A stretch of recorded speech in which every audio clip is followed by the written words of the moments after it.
So yeah, I feel like this series is going 7 games, although maybe I just jinxed it by saying that.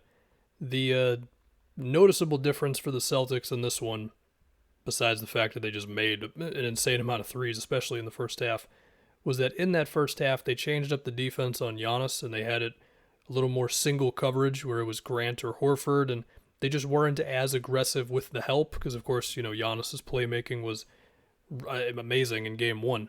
So it resulted in Giannis taking a few more turnarounds. There was that one in transition where Giannis just kind of got like stopped mid stride by Grant Williams.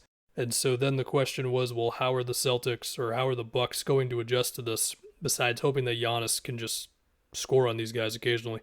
Well, it felt like in the second half it was a little more of screening, whether it was Giannis setting a screen for somebody and then sometimes it resulted in like Drew getting open on a pull-up jumper because the big who's guarding Giannis, like they're not going to want to play the ball handler too aggressively because then you got Giannis open on a dive, right?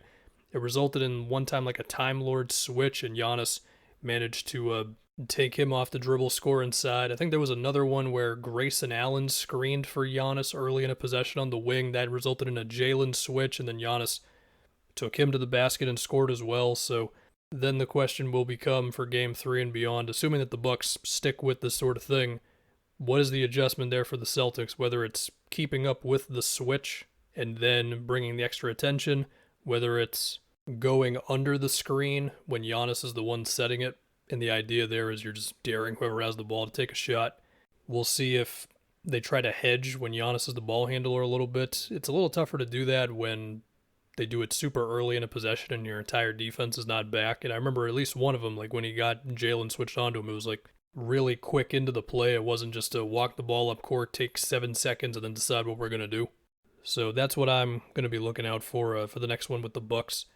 The next thing to think about is the Celtics three-point shooting, where they shot 65% from three in the first half. And, some of it's you're like Jalen hitting a really tough three, or, he made a couple of like Michael Jordan-esque mid-rangers. But there was one play that kind of summed it up for me where Tatum got a screen from Horford, and it was Drew and Giannis trapping Tatum on the screen.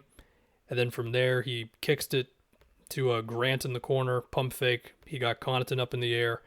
And then he threw it to Jalen, who was on the opposite wing. And then Jalen threw it to Peyton Pritchard in the corner. And while this is happening, you've got Giannis running from the top of the key to the corner, everything. And the movement was great.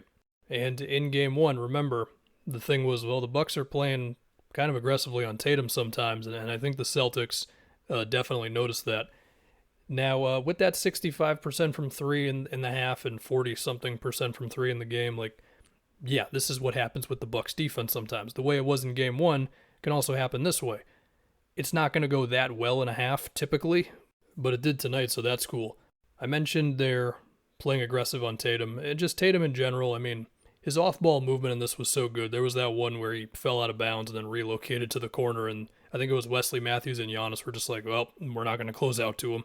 I think it was early second quarter or late second quarter where Jalen just pushed the pace super early, which is another great way of going at the Bucks defense, is not allow them to plant at least 2 7-footers in the paint.